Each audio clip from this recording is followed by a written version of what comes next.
Hi friends, ಎಲ್ರಿಗೂ ನಮಸ್ಕಾರ. December 21 ಇವತ್ತು ಪೋಲಿಯೋ ಲಸಿಕೆ ಹಾಕ್ತಿದ್ದಾರೆ. ದಯವಿಟ್ಟು ಇನ್ನು 5 ವರ್ಷ ಒಳಗಿರೋ ಮಕ್ಕಳುಗಳಿಗೆ ಇನ್ನೂ ಯಾರೆಲ್ಲ ಪೋಲಿಯೋ ಹಾಕ್ಸಿಲ್ಲ, ದಯವಿಟ್ಟು ಪೋಲಿಯೋ ಹಾಕ್ಸಿ. ಪೋಲಿಯೋ ಲಸಿಕೆ ಹಾಕ್ಸೋದ್ರಿಂದ ಒಂದು ಪೋಲಿಯೋ ಅಟ್ಯಾಕ್ ಆಗೋದಾಗಲಿ, ಇನ್ನೊಂದು ಮಕ್ಕಳುಗಳಿಗೆ ಯಾವುದೇ ಕೈಕಾಲು ಸ್ವಾಧೀನ ಇಲ್ದಂಗೆ ಇರೋದಾಗಲಿ ಯಾವುದು ಥರದ್ದು ಏನೂ ಆಗಲ್ಲ.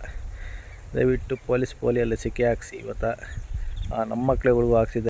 ನೋಡ್ತಿರ್ಬೋದು ಫ್ರೆಂಡ್ಸ್, ನನ್ನ ಚಿಕ್ಕ ಮಗನಿಗೆ ಪೋಲಿಯೋ ಲಸಿಕೆ ಹಾಕಿದ್ದಾರೆ.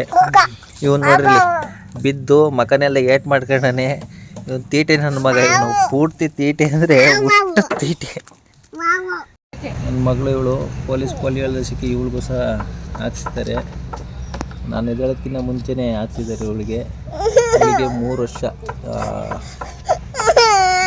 ಎಲ್ಲರೂ ಪೋಲಿಯೋ ಲಸಿಕೆ ಹಾಕಿಸಿ ಮಕ್ಕಳ ಆರೋಗ್ಯನ ಕಾಪಾಡ್ಕೊಳ್ಳಿ ಅಂತ ಕೇಳ್ಕೊತೀನಿ. ಈ ಮೂಲಕ ಎಲ್ರಿಗೂ ಧನ್ಯವಾದಗಳು.